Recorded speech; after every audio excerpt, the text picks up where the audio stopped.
Everyone, अस्सलाम वालेकुम, नमस्ते, सत श्री अकाल एंड जय श्री राम। कैसे हैं आप लोग? आई होप आप लोग बिल्कुल ठीक होंगे। Once again welcome back to my channel. और चैनल को अगर आपने सब्सक्राइब नहीं किया तो लाजमी कर लीजिएगा एंड बेल आइकन को ऑल नोटिफिकेशन पर प्रेस कर लीजिएगा ताकि सारी वीडियोस जो हैं वो आपको मिलती रहें। तो खैर चलते हैं आज की वीडियो की तरफ। और ये वीडियो का टाइटल है कोरोना वैक्सीन पाकिस्तान को जो कि भारत ने दी है। और ये मेजर गौरव फारिया जी की वीडियो है, भारत घमासान से आई थिंक। सो खैर इस वीडियो की तरफ चलते हैं और देखते हैं कि ये वीडियो कैसी होती है। So let's start.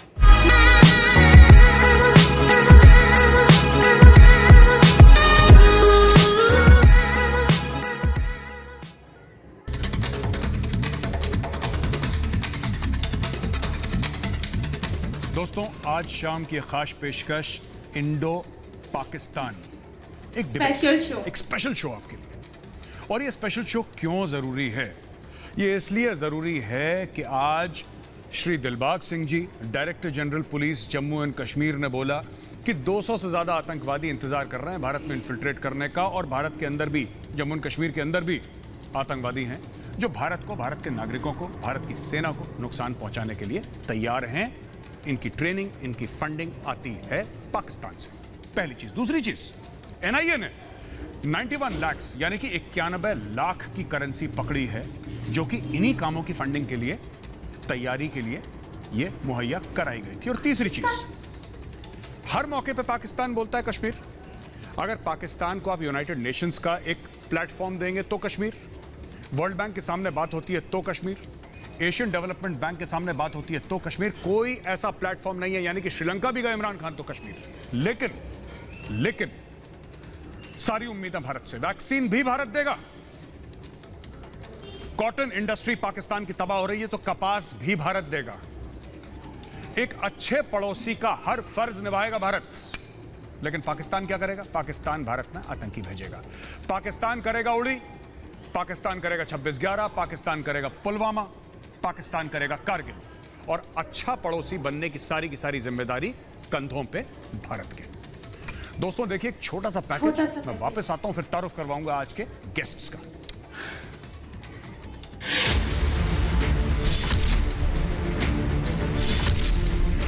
पाकिस्तान एक बार फिर घाटी में अशांति फैलाने की साजिश रच रहा है। 200 आतंकवादी जम्मू कश्मीर में बड़ी वारदात को अंजाम देने के फिराक में। 250 आतंकवादी लॉन्चिंग पैड पर मौजूद हैं। लेकिन इन दहशतगर्दों को जहन्नुम भेजने के लिए हमारे जाबाज पूरी तरह से मुस्तैद हैं। अभी जो जहां पर 200 के करीब तादाद है टोटल जो टेररिस्ट इस वक्त एक्टिव हैं। और मुझे उम्मीद है कि जैसे पिछले साल उनकी गिनती पहले के मुकाबले में काफी कम हुई है, इस साल और भी ज्यादा कम हो जाए। इससे पहले जम्मू के सांबा में एक बड़ी आतंकी साजिश को नाकाम किया गया। एनआईए ने जमीन में गाड़ कर रखे 91 लाख रुपए बरामद किए। जांच में पता चला कि इन पैसों का इस्तेमाल ड्रग्स और आतंकी गतिविधियों के लिए हो रहा था। इससे पहले कश्मीर में ही एक आतंकवादी पकड़ा गया। उसे हमारे सुरक्षा बल मुख्य धारा में वापस लाने में कामयाब हुए। उस आतंकी ने पाकिस्तान के बारे में जो बातें बताई, वो सुनकर आप समझ जाएंगे कि पाकिस्तान कैसी साजिशें रच रहा है। टेलीग्राम पे मैं कॉन्टेक्ट्स मतलब ये ग्रुप ढूंढ रहा था तो इन्होंने एक चैनल खोली थी जिसका नाम रखा था अलसकर मीडिया। ओनर का नाम यही मतलब ओपन था कि मतलब कौन पोस्ट कर रहा है।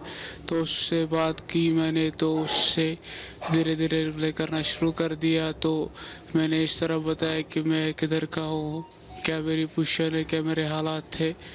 तो उसने उसी के मुताबिक मेरे से बात करना स्टार्ट कर दिया और मुझे ट्रेन करता करता गया आगे।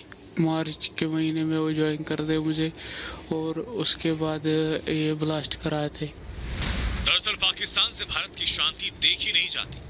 वो हमेशा आतंकी साजिश के फिराक में रहता है। लेकिन जब पाकिस्तान कोरोना से लड़ने में बेबस नजर आता है, तब कोरोना वाले दोस्त चीन की वैक्सीन भी कोविड के आगे दम तोड़ देती है।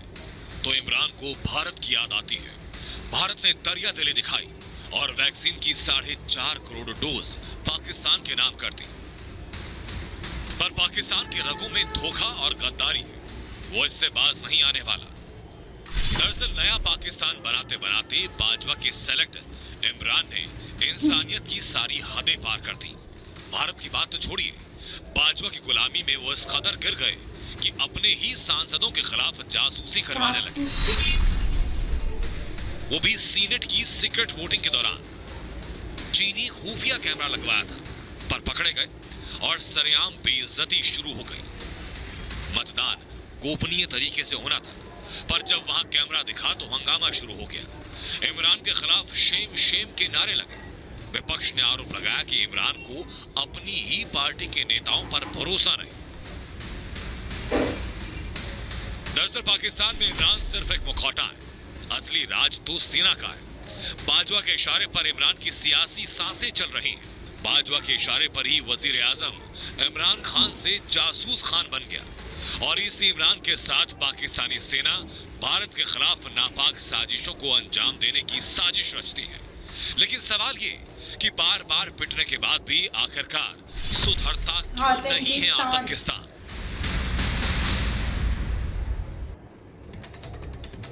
दोस्तों, मैं तारुफ करवा दूं अपने गेस्ट का। आज शाम के मेहमान खास जनरल जीडी बख्शी सर हैं। सर जय हिंद, बहुत बहुत स्वागत है आपका। सर रमनीक मान जी हैं, political analyst live from Chandigarh. Ramneek ji जय हिंद, बहुत बहुत स्वागत है आपका। और ललित अंबरदार, ललित भाई बहुत बहुत स्वागत है आपका, कश्मीरी एक्टिविस्ट हैं ललित भाई। कमर चीमा साहब मेरे बचपन के साथी। कमर चीमा साहब ठीक ठाक, खैरियत से सब ठीक? सर चीमा साहब जवाब नहीं दे रहे, मुस्कुरा दिए बस चीमा साहब। राजा फैजल हैं, जर्नलिस्ट हैं लाइव फ्रॉम इस्लामाबाद। राजा फैजल साहब बहुत बहुत स्वागत है। और आरजू काजमी साहिबा जर्नलिस्ट हैं, सहाफ़ी हैं। आरजू जी बहुत बहुत स्वागत है हमारी शो पे। मेरा पहला सवाल मैं करता हूं कमर चीमा साहब से। अतिथि देवो भव कहते हैं सर इंडिया में, गेस्ट इज गॉड। आप मेहमान हैं सर।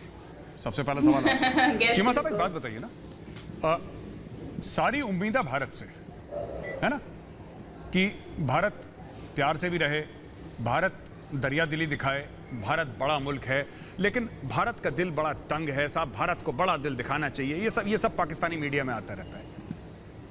भारत वैक्सीन भी देगा सर, बिल्कुल देगा, क्यों नहीं देगा, 10 बार देगा। भारत हर वो काम करेगा जो एक पड़ोसी को करना चाहिए। कपास भी देगा भारत सर, क्योंकि वहां पे टेक्सटाइल इंडस्ट्री की भद पिट चुकी है। लेकिन आप क्या देंगे सर रिटर्न में? आप आतंकवादी भेज रहे हैं।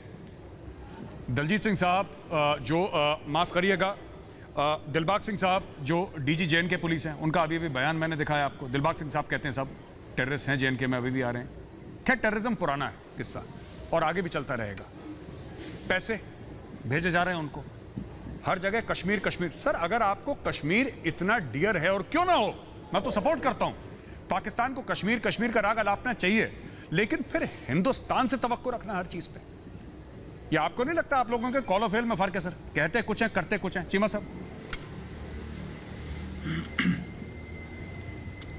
जी बहुत शुक्रिया मेजर साहब, thank you very much. Sir मैं पहली बात तो ये है कि ये पाकिस्तान की डिक्लेयर्ड पॉलिसी है कि कोई पाकिस्तानी अगर मकबूजा कश्मीर में जाके जहाद करता है या बॉर्डर क्रॉस करता है, एलओसी क्रॉस करता है, वर्किंग बाउंड्री क्रॉस करता है, इंटरनेशनल बॉर्डर क्रॉस करता है, तो वो पाकिस्तान का मुहिब वतन नहीं हो सकता, वो पाकिस्तान का दुश्मन है। ये पाकिस्तान की सरकार ने बड़ा खुल्लम खुल्ला कहा हुआ है। सो एक चीज तो क्लियर हो जाए। दूसरी जो आपने कहा जी कि वहां पे लोग कह रहे हैं, आपके ऑफिसर्स वहां पे कह रहे हैं, देखें ये आपका काम है चीजों को फाइंड आउट करना।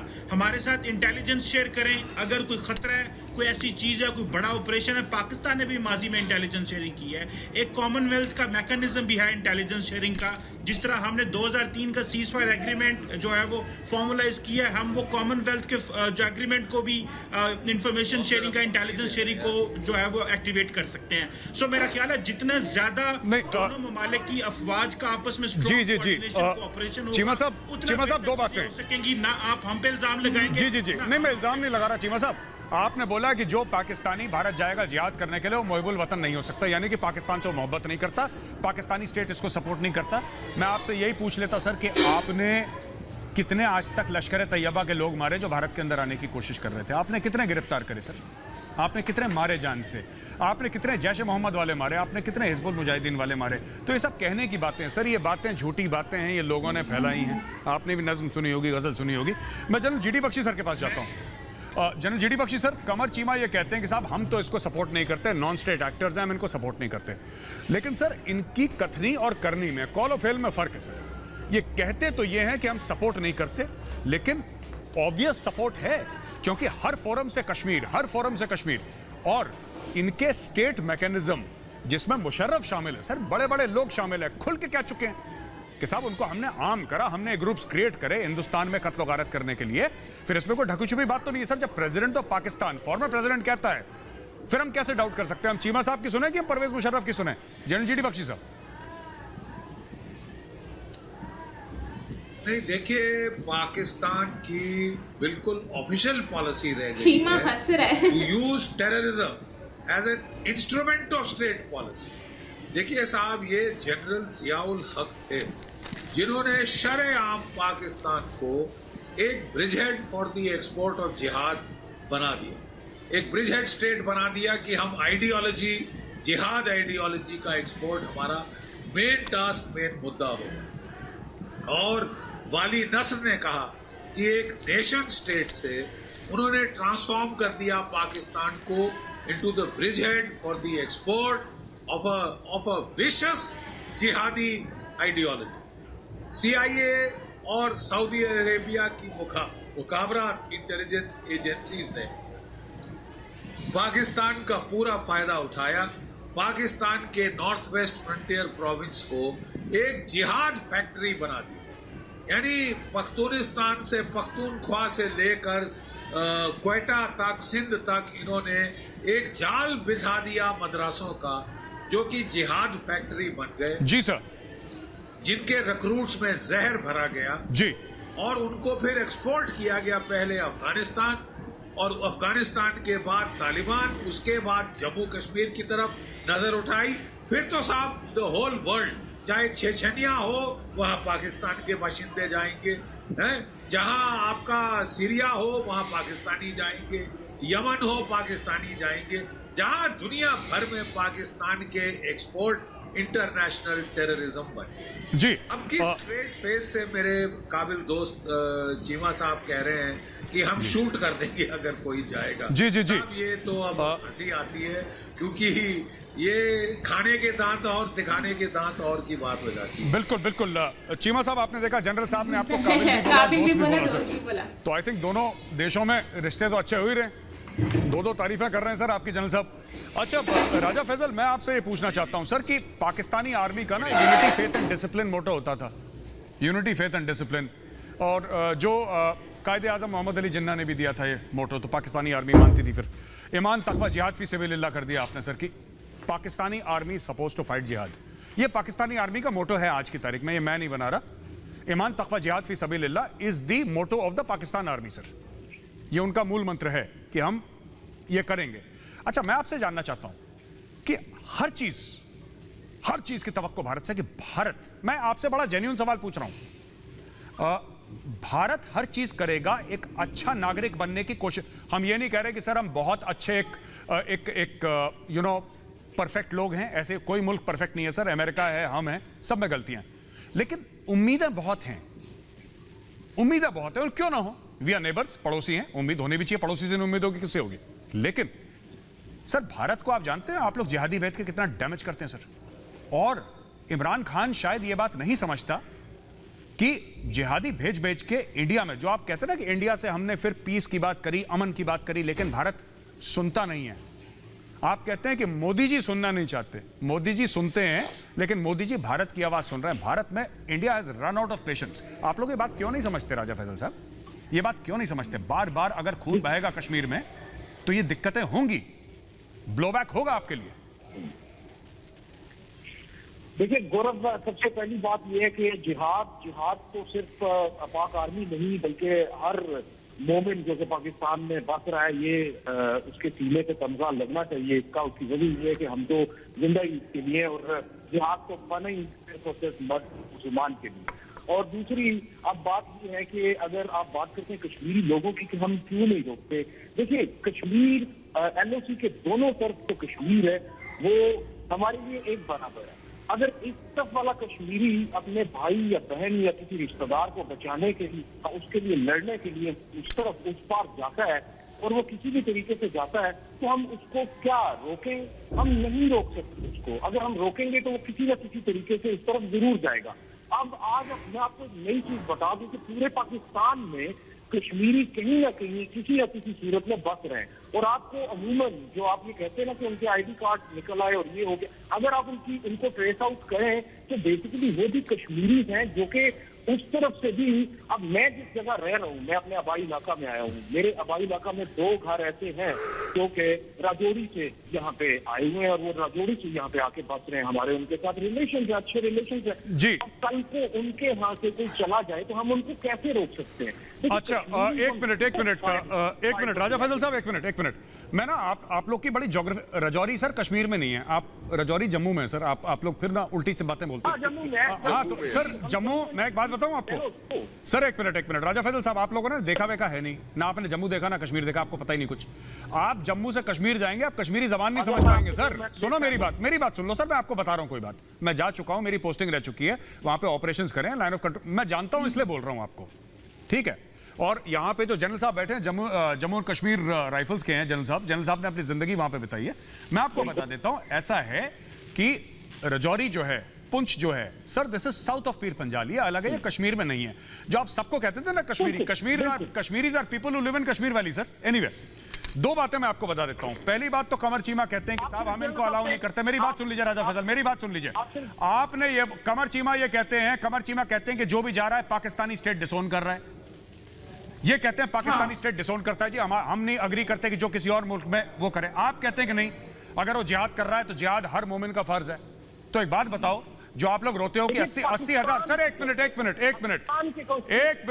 मिनट राजा फैसल, जब आप ये कहते हैं, आपका प्रधानमंत्री ये कहता है कि 80,000 पाकिस्तानी मारे गए, तो वो भी तो मोमिन नहीं मारे थे, वो भी तो मोमिन ने मारे थे।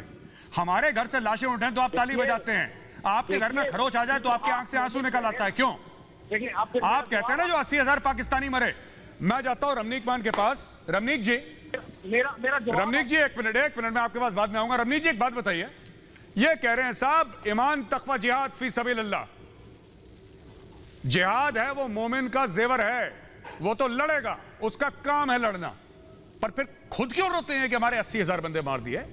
दे शुड बी हैप्पी भाई, आखिर जिहाद तो जेवर है मोमिन का, तब जेवर नहीं बना। रमनीक जी जी देखिए, पहले तो मैं ये समझता हूं कि जो पाकिस्तान की तरफ से 2 मुख्तलिफ पैनलिस्ट्स हैं, इनको एक्सचेंज नोट्स करके आने चाहिए, इनको एक साथ बैठ के पढ़ना चाहिए कि हमने बोलना क्या है। क्योंकि एक तरफ चीमा साहब कहते हैं कि जो पाकिस्तान से इधर आएगा, आईबी क्रॉस करेगा या एलसी क्रॉस करेगा, वो मुहब्बुल वतन नहीं है। तो फिर तो जो बात की जा रही थी आपके प्रधानमंत्री की तरफ से कि 30-40 हजार आपके मुल्क में मुहब्बुल वतन नहीं है, वो लोग जो आतंकवाद के लिए और इंडिया में आने के लिए तैयार बैठे हैं। और दूसरी बात उन्होंने कहा था कि हमारा बड़ा एक क्लियर पॉलिसी है। तो वो क्लियर पॉलिसी मैं आपको 2 बताता हूँ, ऑप टोपैज पढ़ लेना आप, ब्लीड इंडिया बाय 1000 कट्स। वो कैसे होगा उसको आप डिटेल में पढ़िए, आपको पता लगेगा कि आप कौन सी स्टेट पॉलिसी की बात कर रहे हैं। और दूसरा, जो आपके साहब का प्रेसिडेंट हैं या डिक्टेटर कह लीजिए, मुशर्रफ साहब की किताब जिसका बार बार विवरण देते रहे हैं मेजर गौरव आर्या, पता नहीं कितनी बार, लाइन ऑफ फायर, उसको आप एक बार पढ़ लीजिए, आपको मालूम चल जाएगा कि आपकी स्टेट पॉलिसी वास्तव में क्या है। दूसरी बात, राजा साहब ने कहा कि एलसी के उधर भी कश्मीरी है, इधर भी कश्मीरी है। आपने ठीक कहा, एलसी के उधर का कश्मीरी भी हमारा ही है। वो मकबूजा कश्मीर आपने जबरदस्ती कब्जा किया हुआ है, समय आएगा, वक्त आएगा, वो हिंदुस्तानी नागरिक हैं आपके ऑक्यूपेशन में, वो भी ले लेंगे। बहरहाल जो आपने बात कही मेजर साहब, बात ये है कि इनका एक डिफाइंड रहा है, इनके लिए एक कहते हैं ना कि डीप स्टेट कह लीजिए या एक आप कह लीजिए नॉन स्टेट एक्टर कह लीजिए। तो लखवी हो गया साहब, ये इनका हाफिज सईद हो गया, और हमारा मोस्ट वांटेड है इनके पास बैठा हुआ वहां पे दाऊद इब्राहिम हो गया। तो हैंड ओवर कर दीजिए ना, आपको क्या परेशानी क्या? अगर आप इतनी मीठी मीठी बातें करके इतनी अच्छे अगर आप लोग हैं तो दे दीजिए, और बदले में हम भी समझ लेंगे कि कुछ कंसेशंस या आपको देनी है या नहीं देनी है, एक अलग विषय है। पर आज आप टीवी के ऊपर बैठ के जो आप बातें कर रहे हैं उसके अंदर तनिक मात्र भी सच्चाई नहीं है। There is no reality, there is no fact in what you are saying today. आप लोग दोनों, मैं आपसे गुजारिश फिर करूंगा, एक बार इकट्ठे पढ़ के आइए। और आखिरी में जो आप बार बार कश्मीर कहते हैं, ये कश्मीर के चक्कर में आपके टमाटर महंगे हो गए, गोश्त आपका दूध, आपके अंडे, आपका प्याज, आपका आलू, सब कुछ आपके देश में। गंदुम नहीं, अब जैसे मेजर साहब ने कहा कि कपास भी आपको हमारे से चाहिए, वैक्सीन भी आपको हमारे से चाहिए। ये कश्मीर मिलने वाला नहीं है। आप अपना जो बचा कुचा पाकिस्तान है और बर्बाद कर लेंगे। मेरा आपसे मशवरा है, इसको मान लीजिए, आप सुखी रहेंगे। बात तो सही कर रहे हैं कि वैक्सीन चाहिए तो भारत से चाहिए, कपास चाहिए तो भारत से चाहिए।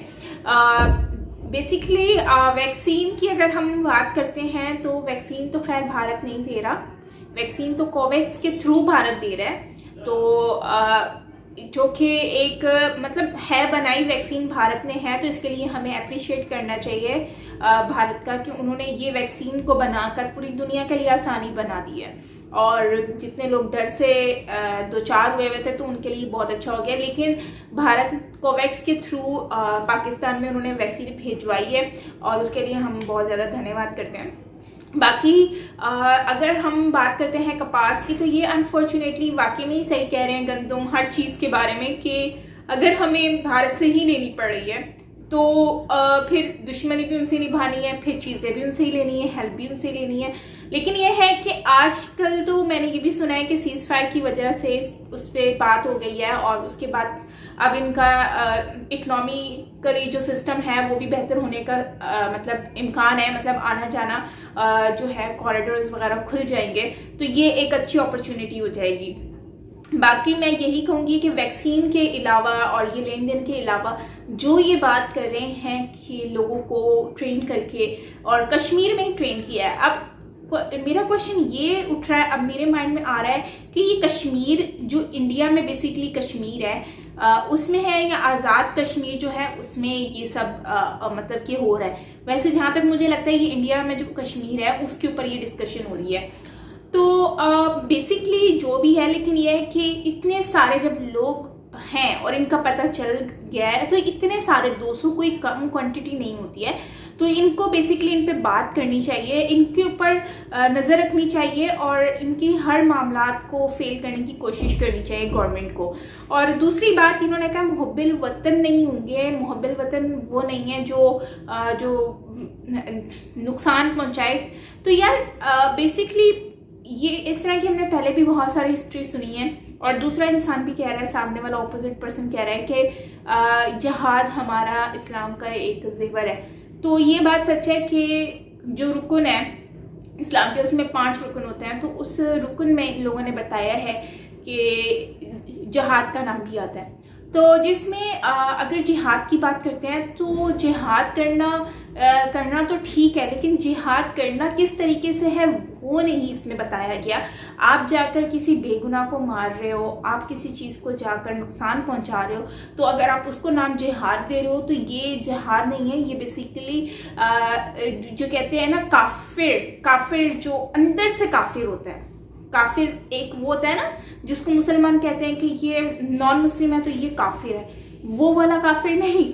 वो काफिर जो अपने आप से गद्दारी करता है, उसको मेरी नज़र में वो काफिर है जो खुद से गद्दारी करता है, तो अपने लोगों से गद्दारी करता है। तो ये वही लोग हैं जो अपने जो इंसान है, ह्यूमैनिटी है, उनसे गद्दारी करता है, उनको मारता है, तो काफिर भी है। वो दुनिया का सबसे बेकार किस्म का इंसान है जिसको जीने का हक नहीं बनता।